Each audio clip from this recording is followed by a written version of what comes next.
Hey, good morning everybody. Today we're going to learn how to change a tire and also plug a tire. I had a flat the other day on the side of the road. AAA never showed up, so I was forced to do some impromptu tire changing and get it to the house on the spare, which we're going to take off today.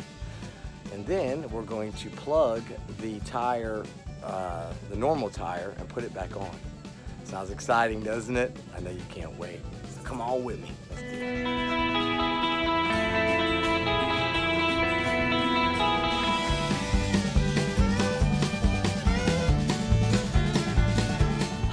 it. Last day of work, last trip home.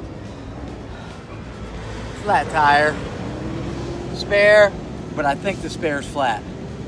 I'll post a picture when I'm done. Last day of work. Last commute home.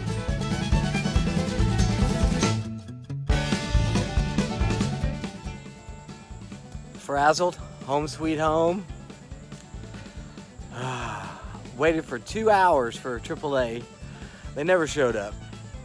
So I walked about a mile to a gas station, got some Fix-A-Flat, thinking I would drive back there to pump my tire up, but they didn't have an air pump. So then I had to limp about 2 more miles after walking back to the car to a gas station with an air pump. But listen, I finally made it home. 20 to 8 at night. I left work at 4 o'clock.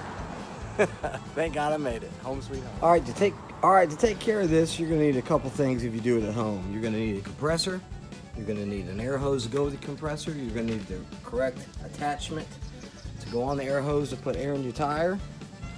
You're gonna need a inflation gauge. And of course the tire, jack, and a plug kit, which you can buy anywhere. O'Reilly's, AutoZone, whatever. So here we are. We're about to get it going. First we're gonna look for the hole in this tire. We're gonna put some air in it, maybe splash a little soapy water on it, but I think the hole's big enough that we're gonna be able to hear the air escaping, so we might not have to do that. So check back with this.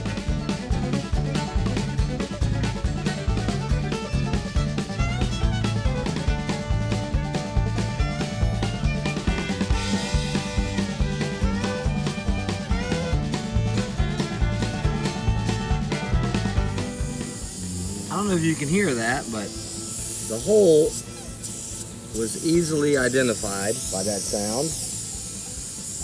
So we're going to plug that little booger. It's toward the center.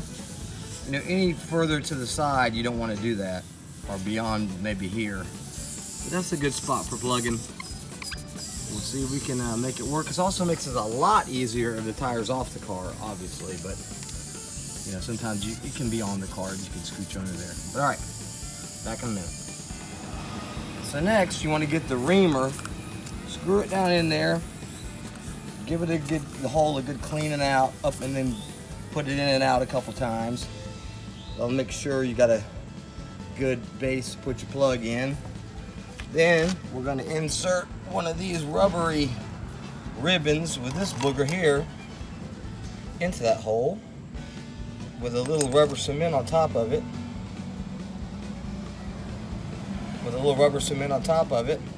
And that ought to plug the hole. We'll fill it and test it, and then we'll put it back on. All right, threaded in, lubed up with a little rubber cement. And we're gonna hold on, poke that thing down in there. Oh, hold on, let me get back to you. It's getting a little difficult. It's gonna take 2 hands. Hold on. All right, when all's said and done, it's gonna look like that right there, poking out. We're gonna let that dry for a little while we take the spare tire off, and then we're going to come back and we're going to nip that off a little bit with some clippers. Time to change the tire. All right, you're going to need a jack, of course. I'm using my house jack. Of course, you'll have a car jack if you're on the side of the road.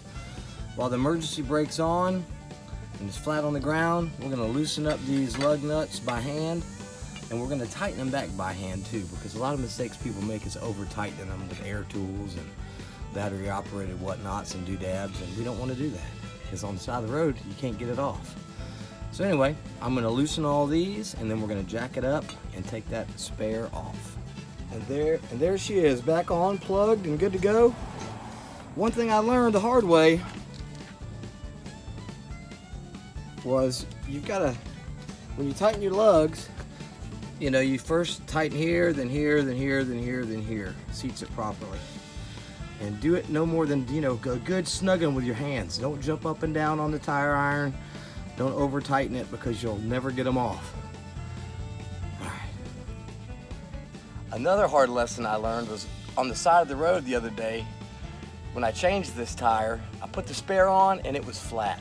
Although it was a brand new spare, but it had been in there for a number of years. And I guess the air just sort of leaked out natural. So every now and then, check your tire pressure on your spare, and also maybe always carry a can of Fix-A-Flat around with you. I had to hike it to a gas station, get some Fix-A-Flat, put just enough air in that spare to make it back to the station to air up before an hour drive home. And the last thing I learned was that I pay for AAA roadside assistance. I waited 2 hours, they never showed. After 2 hours, I called back, they said it'll be another 40 minutes. Not acceptable, AAA. I'm about to cancel y'all.